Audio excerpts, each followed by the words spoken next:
মহিলাটার পানির ভেতরে দম আটকে যাচ্ছিল, কিন্তু তবুও সে পানির উপরে আসার সাহস জোগাতে পারছিল না, কারণ বাইরে একটা অনেক বড় কুমির ঘুরে বেড়াচ্ছিল। কুমির যতক্ষণ এই জায়গাটা থেকে চলে না যাচ্ছিল ততক্ষণ মেয়েটা এখান থেকে নড়তেও চাচ্ছিল না। এরপর মেয়েটা সাঁতরিয়ে পাইপ থেকে বের হয়ে আসে। মেয়েটা ভেতর থেকে অনেক ভয় পেয়েছিল, কারণ তার চতুর্দিকে অনেকগুলো কুমির ছিল। আজকে হয়তো মেয়েটার ভাগ্য মেয়েটার সঙ্গ দিচ্ছিল না, কারণ তার নিঃশ্বাসের বুড়বুটি মাগুর মাছ টের পেয়ে গিয়েছিল। এখন তো কুমিরকে নিজের দিকে আসতে দেখে মেয়েটা দ্রুত দৌড়াতে থাকে। মেয়েটা জোরে জোরে সাঁতরিয়ে অনেক দূরে যেতে চাইছিল, আর ভাগ্যবশত সাঁতরিয়ে উপরে উঠে যায়। কিন্তু এখন বেচারি সাহায্যকারী হেলিকপ্টার কেউ ধরতে পারল না।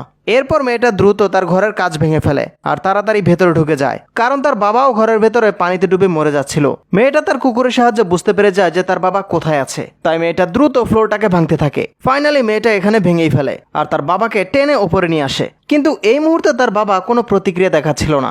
মেয়েটা তার বাবাকে এই অবস্থায় দেখে খুব বেশি ভয় পেয়ে গিয়েছিল, কারণ এই দুনিয়াতে বেচারির তার বাবাকে ছাড়া আর কেউ ছিল না। তো অনেকক্ষণ প্রাথমিক কিছু উপায়ের মাধ্যমে মেয়েটা তার বাবাকে বাঁচিয়েই ফেলে, আর ফাইনালি বেঁচে গিয়ে দুজন দুজনকে গলায় জড়িয়ে ধরে। কিন্তু আসলে বিপদ এখনো শেষ হয়নি।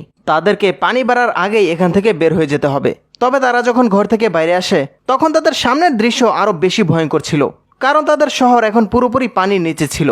এরপর বাবা দূরে একটা বোট দেখতে পায়, যেটাতে বসে তারা এখান থেকে যেতে পারত। কিন্তু সমস্যা হচ্ছে ওই বোট আনার আগে তাদের এই পানির মধ্যে কুমির থাকা সত্ত্বেও এই পানিতেই নামতে হবে, তা না হলে বোট আনতে পারবে না। তো তারা তাদের কুকুর নিয়ে সাহস করে এই পানিতে নেমে যায়, আর তখন একটা কুমির তাদের দুজনের মাঝখান দিয়ে যেতে থাকে। এটা দেখে তো তাদের অবস্থা আরো খারাপ হয়ে যায়। তারা নিঃশ্বাস নেওয়ারও সাহস জোগাতে পারেনি। কিন্তু এবার তারা বুঝতে পারছে কুমির তাদেরকে চতুর্দিক থেকে ঘিরে ফেলেছে। তাই মেয়েটা দ্রুত সাঁতরিয়ে ওই বোটের দিকে যেতে শুরু করে। এখন মেয়েটার আওয়াজে কুমিরগুলো সব তার দিকেই ছুটে যায়।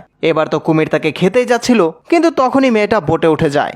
মেয়েটা বোটটাকে জোরে চালিয়ে তার বাবার কাছে চলে আসে, আর যখনই এখান থেকে যেতে নিবে তখনই আরো একটা বাঁধ ভেঙে অনেক পানি চলে আসে আর তাদের বোটকে ভাসিয়ে নিয়ে যেতে থাকে। এরপর তাদের বোট একটা বাড়িতে ঢুকিয়ে ফেলে। তো সৌভাগ্যবশত তারা দুজন বেঁচে যায়, কিন্তু পানির স্রোতের কারণে তারা দুজন আলাদা হয়ে যায়। মেয়েটা ভয় পাচ্ছিল যে পানির সাথে সাথে কুমিরও এখানে এসে পড়েছে। এজন্য মেয়েটা টেবিলের উপর দাঁড়িয়ে পড়ে, কিন্তু সবকিছুই ডুবে যাচ্ছিল। তাই মেয়েটাও এদিক সেদিক ছুটোছুটি করছিল, আর একটা পর্যায়ে পানিতে ডুবে যায়। এরপর মেয়েটা আবারও দ্রুত উপরে ওঠে।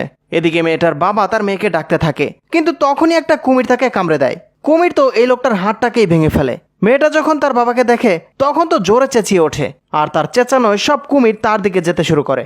মেয়েটা দৌড়ে একটা বাথরুমের ভেতর ঢুকে পড়ে, কিন্তু কুমিরও তার পেছনে ছিল। মেয়েটা বেশিক্ষণ এই কুমিরটাকে আটকে রাখতে পারে না, আর বাথরুমের ভেতরে ঢুকে যায়। কিন্তু পেছন থেকে কুমিরটাও পৌঁছে যায়। মেয়েটা তো এখন বাথরুমে আটকা পড়ে যায়, আর কুমির এই গ্লাসটা ভাঙার চেষ্টা করছিল। তাই বাইরে যাওয়ার জন্য সে একটা প্ল্যান বের করে।